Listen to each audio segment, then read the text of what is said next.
Olá, pessoal. Vamos dar continuidade à leitura e ao estudo desse livro, O Aroma de Cristo, de James S. Woodruff, prefácio F. F. Bruce, publicado pela editora Vida Cristã. Peço, se possível, você já deixa o like, confere aí sua inscrição, se não foi retirada. E se você não é inscrito, se inscreva e compartilhe esse vídeo para que a palavra de Deus chegue a mais e mais pessoas, tá bem?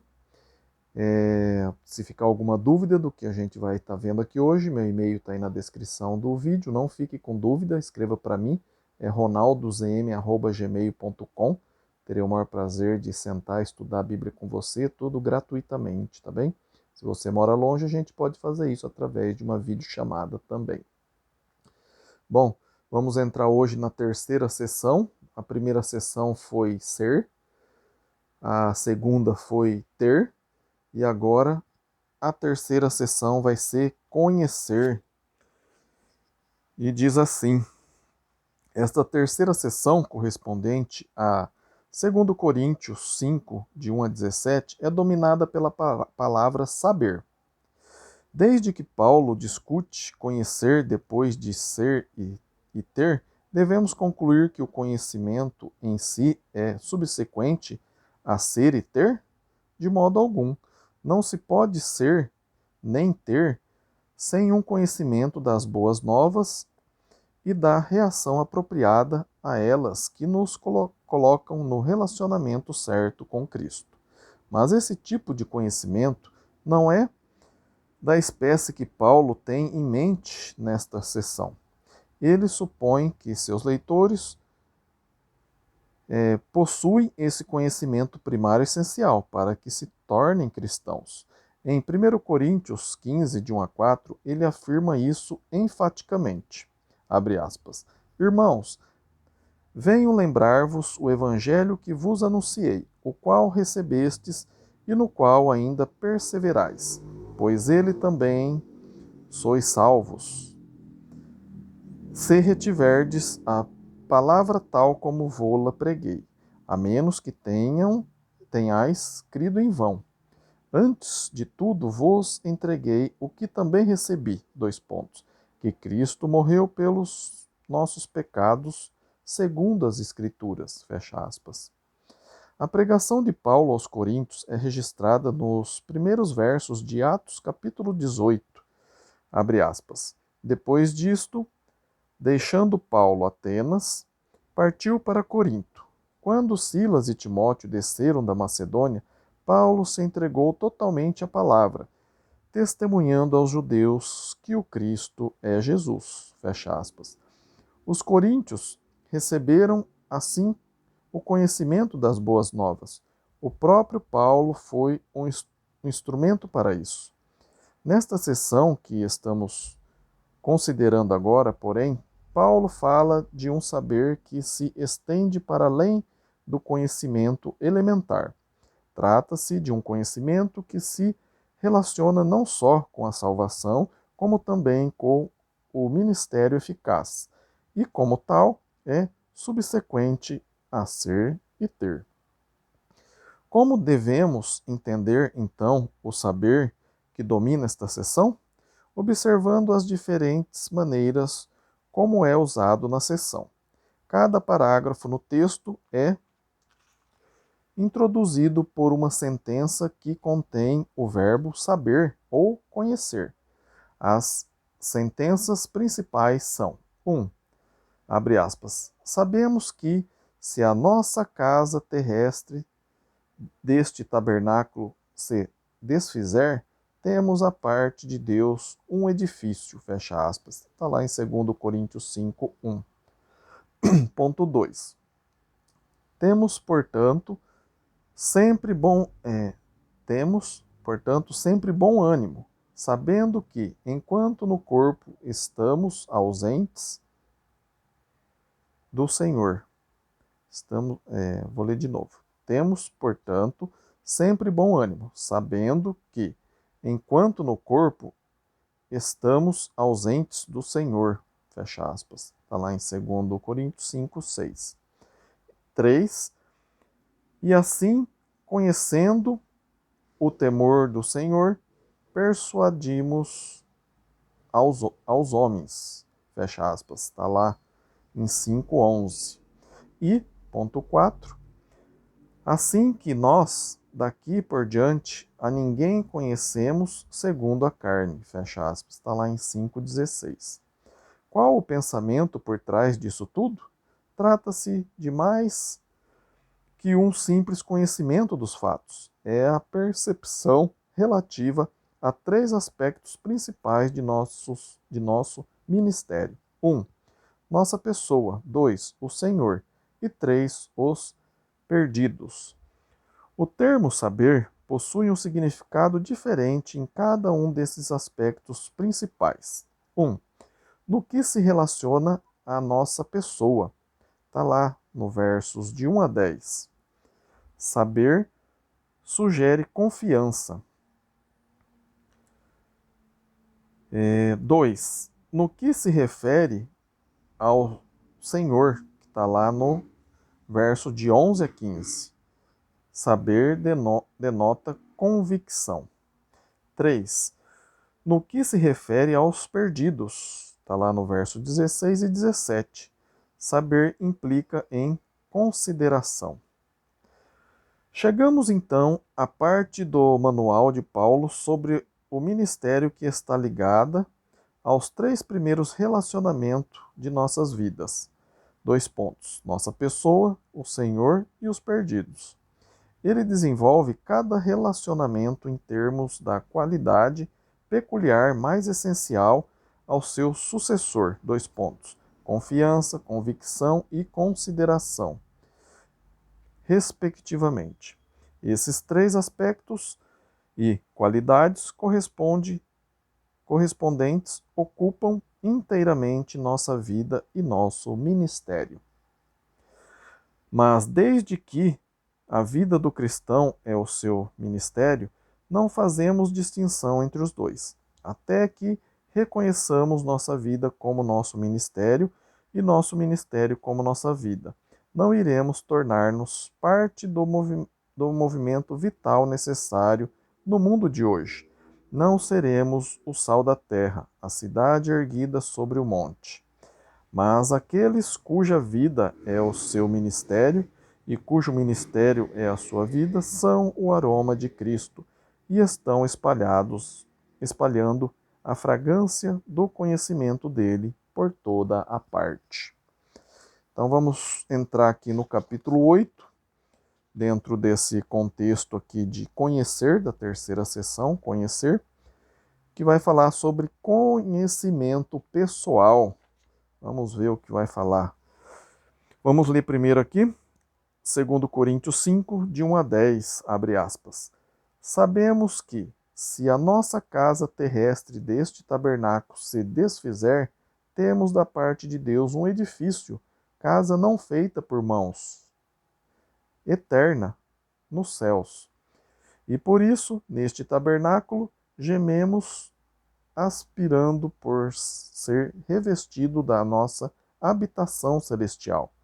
Se todavia formos encontrados vestidos e não nus, pois na verdade os que estamos neste tabernáculo gememos angustiados, não por querermos ser despidos, mas revestidos, para que o mortal seja absorvido pela vida. Ora, foi o próprio Deus quem nos preparou para isso, outorgando-nos o penhor do Espírito. Temos, portanto, sempre bom ânimo, sabendo que, enquanto no corpo, estamos ausentes do Senhor, visto que andamos por fé e não pelo que vemos. Entretanto, estamos em plena confiança, preferindo deixar o corpo e habitar com o Senhor. É por isso que também nos esforçamos, quer presentes, quer ausentes, para lhe ser agradáveis. Porque importa que todos nós compareçamos perante o tribunal de Cristo, para que cada um receba segundo o bem ou o mal que tiver feito, por meio do corpo. Fecha aspas. Então vamos lá, capítulo 8, conhecimento pessoal. Mais uma vez, removemos do nosso texto os versos em parênteses que expandem a mensagem básica. Os versos de 2 a 4 podem ser extraídos, pois principalmente elaboram a declaração base do versículo 1. No segundo parágrafo, o verso 7 e 10 também pode ser removido sem violentar a mensagem essencial, embora 7 e 10 contenha duas verdades muito importantes, a saber, abre aspas, andamos por fé e não pelo que vemos, fecha aspas, está lá no versículo 7, e, abre aspas, porque importa que todos nós comparecemos perante o tribunal de Cristo, fecha aspas, está lá no verso 10. Se omitirmos assim os versos 2 a 4 e 7 e 10, temos então o seguinte texto resumido, abre aspas. Sabemos que se a nossa casa terrestre desse tabernáculo se desfizer, temos da parte de Deus um edifício, casa não feita por mãos eternas, nos céus. 3 pontinhos. Ora, foi o próprio Deus quem nos preparou para isso, outorgando-nos o penhor do Espírito. Temos, portanto, sempre bom ânimo, sabendo que, enquanto no corpo estamos ausente do Senhor. 3 pontinhos. Entretanto, estamos em plena confiança, preferindo deixar o corpo e habitar com o Senhor. É por isso que também nos esforçamos, quer presentes, quer ausentes, para lhe ser agradáveis. Fecha aspas. Está lá, segundo Coríntios 5, de 1 a 10, mas retirado aí o verso de 2 a 4 e o 7 e o 10. O texto fala da transição do que é terreno para o celestial e de nossa confiança, o bom ânimo, em fazer a transição. Ele também se refere ao penhor de Deus para nós, o Espírito Santo que ele nos deu. Temos também no texto uma certa evidência concreta de nossa possessão do Espírito. Note, 2 pontos. Paulo, ao referir-se à destruição do nosso corpo físico e ao fato de aparecermos diante do trono do juízo de Cristo, dirige nossa atenção para a crise humana final. Que confiança possuímos em relação a esse grande acontecimento? E em 2 Coríntios 4, 16 e 17, Paulo reconheceu que sua natureza exterior estava se corrompendo. A decadência gradual a que todos estamos sujeitos. E admitiu também que havia uma leve aflição momentânea. Ele tinha percepção de ambas, mas não se sentia ansioso a respeito de nenhuma delas, pois tinha aprendido a não olhar para as coisas que se veem, mas para as que se não veem. Portanto, disse ele, não desanimamos. Mas, em 2 Coríntios 5,1, Paulo usa uma palavra muito mais forte. Desfizer. Em grego, é kataluo. Este é o mesmo termo usado em Mateus 24:2 para descrever a destruição de Jerusalém. Sem dúvida, a ideia de sua casa terrestre ser destruída incluía, para Paulo, a sempre presente possibilidade de ser apedrejado ou decapitado por causa de seu testemunho a favor de Cristo. Esta perspectiva pairava sempre sobre ele, abre aspas, e porque também nós nos expomos a perigos a toda hora, fecha aspas. Perguntou ele. E, a seguir, afirmou, abre aspas, dia após dia morro, fecha aspas. 1 Coríntios 15, 30 e 31. Abre aspas, porque nós que vivemos somos sempre entregues à morte por causa de Jesus, fecha aspas. 2 Coríntios 4, 11. Todavia, para a maior parte do mundo ocidental, uma perseguição tão extrema provavelmente não representa uma ameaça imediata. Mas, em análise final, o que importava não é a maneira como a nossa partida final vai apresentar-se, mas sim como enfrentaremos a solene ocasião quando ela chegar. Este o ponto de Paulo aqui. Ele está discutindo nossa atitude mental na hora da despedida desta vida. O que acontecerá então? Paulo fala com a maior confiança, abre aspas, temos da parte de Deus um edifício, casa não feita por mãos, eterna, nos céus, fecha aspas. Esta razão porque ele pôde falar a Agripa com tanta intensidade, abre aspas. Assim Deus permitisse que, três pontinhos, não apenas tu, ó rei, porém todos os que hoje me ouvem se tornassem tais qual eu sou, fecha aspas. Está lá em Atos 26, 29. A essência da verdade para Paulo era que, vou ler segundo Timóteo 1, 10 a 12, abre aspas. Cristo Jesus, três pontinhos, não só destruiu a morte, como trouxe à luz a vida e a imortalidade, mediante o evangelho para o qual eu fui designado pregador, apóstolo e mestre. E por isso estou sofrendo essas coisas. Todavia não me envergonho, porque sei em quem tenho crido, e estou certo de que ele é poderoso para guardar o meu depósito até aquele dia. Fecha aspas. E nós, que servimos hoje como representantes de Cristo, qual a nossa confiança?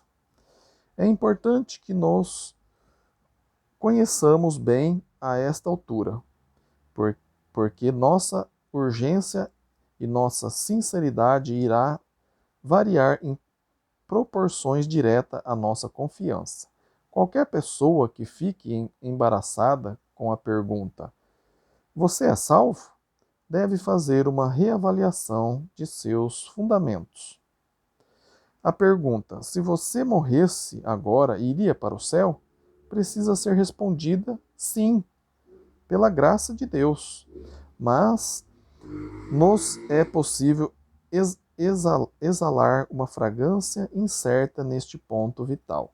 Comunicar incerteza nesse assunto é encorajar ou mesmo garantir a derrota. Podemos ter confiança com respeito à nossa transição do estado terreno para o celestial? Sim. E Paulo nos diz como. Todo este texto vibra cheio de confiança. As expressões sabemos, no capítulo 5, verso 1, penhor e bom ânimo, confiança, no capítulo 5, versos 6 e 8, se destacam ousadamente como se afirmando, abre aspas, não existe incerteza quanto a isso. Pode ter confiança no nosso destino, fecha aspas.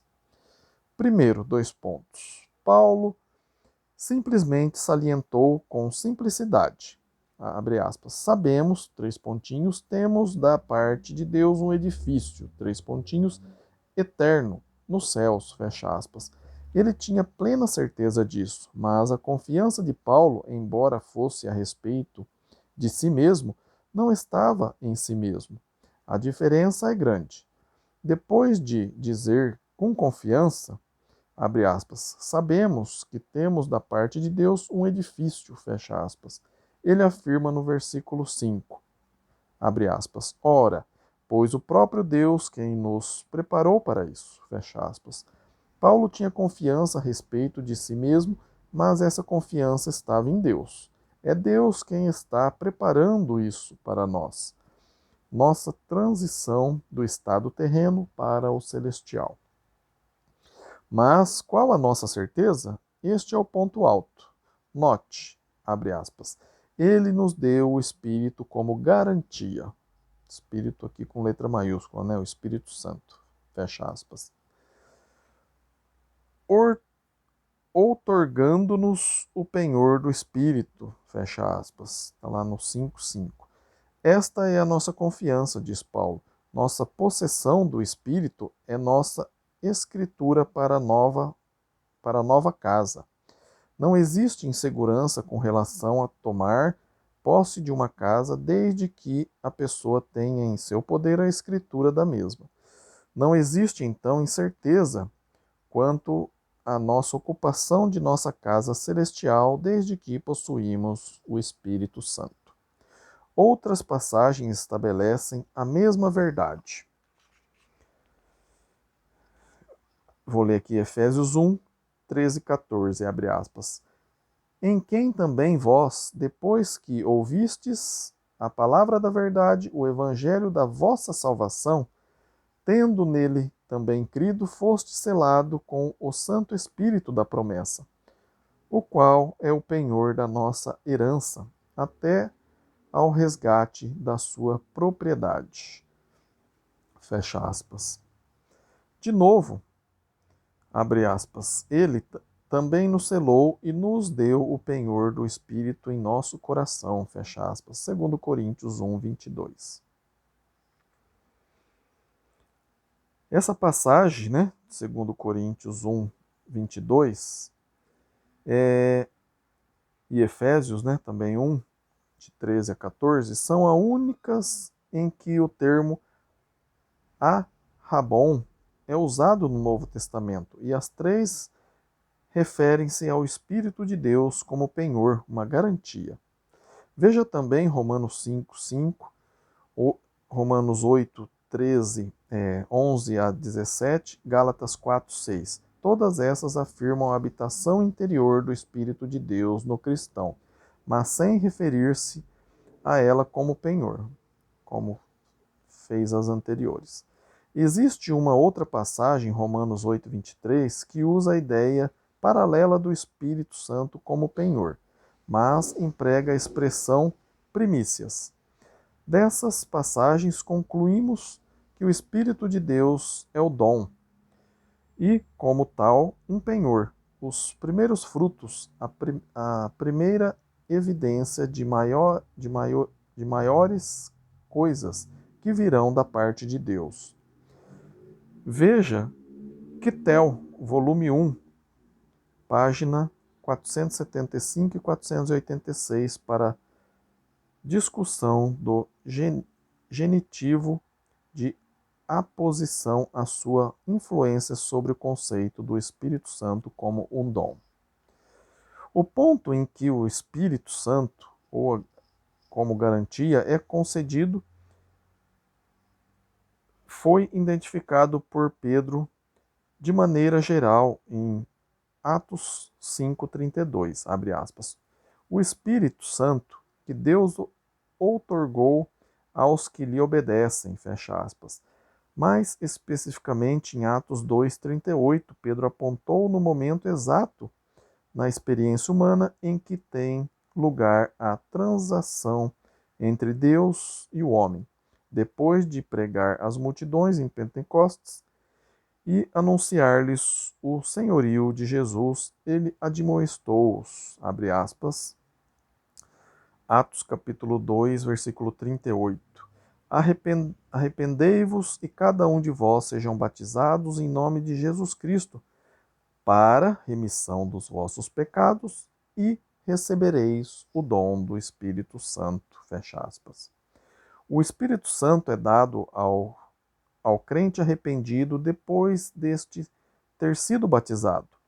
Pode ser proveitoso comparar este evento na vida do cristão com outro similar, embora não idêntico, na vida de Jesus, em Mateus 3, 16 e 17, onde Jesus também é batizado e recebe o Espírito Santo. Ao considerar o Espírito Santo como um dom concedido ao crente, será útil visualizar a vida do mesmo como dois círculos que se sobrepõem um ao outro, como abaixo. Vou mostrar aqui para vocês, tem um círculo que fala celestial e um outro círculo falando terrestre. Aqui, ó. tem o número 2 aqui, escrito aqui celestial, e o número 1 aqui, escrevendo terreno, né? Celestial em cima, terreno embaixo. Vamos ver o que ele vai explicar aqui, ó. Os dois reinos apresentados na ilustração como os círculos são o material, que é o de baixo, né? Temporal e terreno, e 2, o espiritual, eterno e celestial. Os dois círculos se encontram no cristão e se sobrepuseram parcialmente um ao outro. O reino espiritual confrontou o material e parcialmente se sobrepôs a ele. Incidentalmente, não se trata de quanto do espírito o cristão possui, mas sim de quanto o espírito possui o cristão. O dom do Espírito de Deus ao crente é uma invasão sempre crescente do reino espiritual sobre o material, até que finalmente, abre aspas, o mortal seja absorvido pela vida, fecha aspas. Está lá, 2 Coríntios 5, 4. Ao falar do Espírito como um penhor, porém, deve ser observado que uma coisa não pode ser uma garantia a não ser que se trate de algo tangível, concreto. A garantia deve ser visível, transferível e desfrutável. A garantia é algo concreto que concede um direito real a algo abstrato. De outro modo, não seria uma garantia, um penhor, mas a própria natureza do termo Espírito Santo o coloca na esfera das coisas imateriais, abstratas e invisíveis. Como pode então o Espírito Santo invisível e abstrato servir como evidência visível e concreta que pudéssemos permitir que o mesmo fosse aceito como uma garantia? Apenas se o Espírito Santo for dado em termos concretos e possuído de maneira tangível. São muitos e variados os argumentos, verdadeiros e falsos, oferecidos, e muitos os fenômenos, reais ou imaginários, reivindicados como evidências de ter recebido o Espírito Santo. Paulo não menciona nenhum deles neste texto, nem nós o faremos. Ele se limita a duas evidências tangíveis do Espírito Santo que passamos a considerar. A primeira evidência tangível mencionada quanto à posse do Espírito Santo é o desejo de estar com o Senhor. Com a presença do Espírito Santo, cria-se no cristão o desejo de, abre aspas, ser revestido da nossa habitação celestial, fecha aspas. Está lá no verso 2. No verso 8, Paulo confessa francamente, abre aspas, preferindo deixar o corpo e habitar com o Senhor, fecha aspas. O que removemos antes do texto como um parênteses tem muito a dizer neste ponto. 2 Coríntios 5, 2 a 4, diz o seguinte, abre aspas, e por isso, neste tabernáculo gememos, aspirando por ser revestido da nossa habitação celestial, se todavia formos encontrados vestidos e não nus. Pois, na verdade, os que estamos neste tabernáculo, gemendo angustiados, não por querermos ser despidos, mas revestidos para que o mortal seja absorvido pela vida.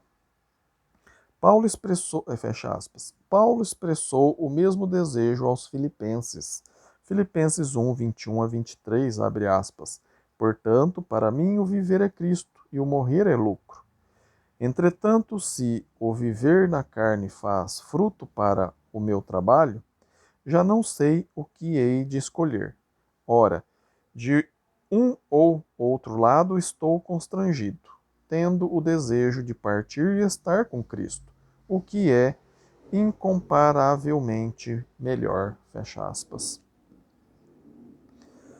Este desejo de estar com o Senhor aumenta sempre. Vou entrar em mais detalhes. Lembro-me quando era ainda um adolescente, de ter ouvido a pregação de G.C. Breuer sobre o tema, abre aspas, o desejo sincero de que venha o dia do Senhor, fecha aspas. Eu ainda não era casado na ocasião, mas estava planejando casar-me. Quando o texto foi anunciado, peguei na mão da Louine, minha noiva. Ela sabia o que eu estava querendo dizer, o que estava pensando. Abre aspas. Ainda não, senhor. Nós temos outros planos. Fecha aspas. Eu não queria absolutamente que o Senhor viesse naqueles dias, mas agora, mais do que um quarto de século depois, como seguidores felizes, mas cansados, clamamos: Vem, Senhor Jesus. Preferimos sair da carne e estar com o Senhor. Este desejo, cada vez mais intenso de chegar ao nosso destino, pode ser facilmente ilustrado. Meus pais costumavam levar os filhos para visitar os avós numa outra cidade. Não me lembro das primeiras etapas da viagem. Essa parte não fazia qualquer impressão sobre mim. Mas jamais me esqueci da excitação que sentia quando estávamos para chegar ao nosso destino. Naqueles dias, a cidade de Nashville, onde meus avós moravam, era conhecida pelas suas minas de carvão, e muitos quilômetros antes da nossa chegada já se podia ver a fumaça despejada por milhares de chaminés. Ao visitar aquela nuvem negra e fuliginosa pairando sobre a cidade, a criançada gritava a uma voz: Estamos quase chegando! Estamos quase chegando! Eu mal podia esperar para sentir na boca o sabor de toda aquela coisa deliciosa que minha avó preparava para nós. Que alegre expectativa abençoada! Aquelas viagens à antiga casa de meus pais. Suspeito que a viagem do cristão para a sua morada eterna seja bem parecida com essa. Os primeiros dias do cristão são caracterizados, em sua maior parte, por uma felicidade simples de estar a caminho. Não existe, no geral, um desejo ardente de chegar ao nosso destino, mas, com o correr dos anos, o cansaço da jornada começa a fazer-se sentido. A expectativa cresce à medida que o olhar posto no alto surpreende um vislumbre da cidade eterna. A segunda evidência tangível da habitação interior do Espírito Santo se encontra no verso 9. Abre aspas. É por isso que também nós esforçamos, quer presentes, quer ausentes, para lhe ser agradáveis. Fecha aspas. Esta é a paixão subjacente, consumidora da vida cheia do Espírito Santo. Esta é a nossa obsessão. Abre aspas, quer presente, que é no corpo, quer ausente, com o Senhor. Este o denominador comum ao qual toda a vida cristã, tanto aqui na carne como lá no espírito, com letra minúscula, e em todos os demais pontos intercalados, pode ser reduzido. Os que receberam o Espírito de Deus têm como objetivo de vida agradá-lo. É simples assim. Nós fizemos dele o Senhor de nossa vida. Cada palavra nossa deve passar neste teste. 2 pontos. Isto agrada o Senhor? Cada ato, cada relacionamento, cada desejo deve ser submetido a Ele. Nossa ocupação, recreação, música, livros, roupas, conduta, palavras, pensamentos, dinheiro, cinema, bebida, etc., etc. Tudo deve ser colocado sob o domínio de Jesus Cristo. Muitas coisas, talvez, tenham de ser abandonadas, mas paciência. Abre aspas. Porém, em nada considero a vida preciosa para mim mesmo, contanto que complete a minha carreira e o ministério que recebi do Senhor Jesus. Fecha aspas. Está lá em Atos 20, versículo 24. Essa é, pois, a posição do servo eficiente. Dois pontos. Confiante no seu destino, cheio do Espírito Santo, ansiando pelo lar e consumido pelo desejo de agradar o Senhor Jesus, seja em casa ou fora dela. Bacana, né? Concluímos aí capítulo 8. O capítulo 9 vai falar sobre conhecer o Senhor, né? Essa falou sobre conhecer a nós mesmos, né? Agora, conhecer ao Senhor será o próximo. Então, não perca, tá? Aciona aí o sininho para quando eu fizer a próxima leitura você ser avisado. Já peço aí para que você que esqueceu aí de dar o like, deixa o like, vê se você está inscrito no canal, se inscreva no canal você que não é inscrito. Compartilhe aí com suas redes sociais, seus grupos aí no WhatsApp, de família, do trabalho, da escola, para que essa palavra maravilhosa de Jesus chegue a mais e mais pessoas. Se você ficou com alguma dúvida do que a gente viu aqui hoje, peço para que você escreva para mim. Meu e-mail está aí na descrição do vídeo, é ronaldozm@gmail.com. Terei o maior prazer de sentar e estudar a Bíblia com você, tudo gratuitamente. Se você mora longe, a gente pode fazer isso através de uma videochamada também, tá bom? Fico muito feliz de você estar investindo aí o seu tempo em aprender a palavra de Deus. Tenho certeza que Deus também está muito feliz com esse tempo que você tem investido em aprender a palavra dele. Muito obrigado, fiquem com Deus, que Deus te abençoe e até o próximo vídeo. Amém?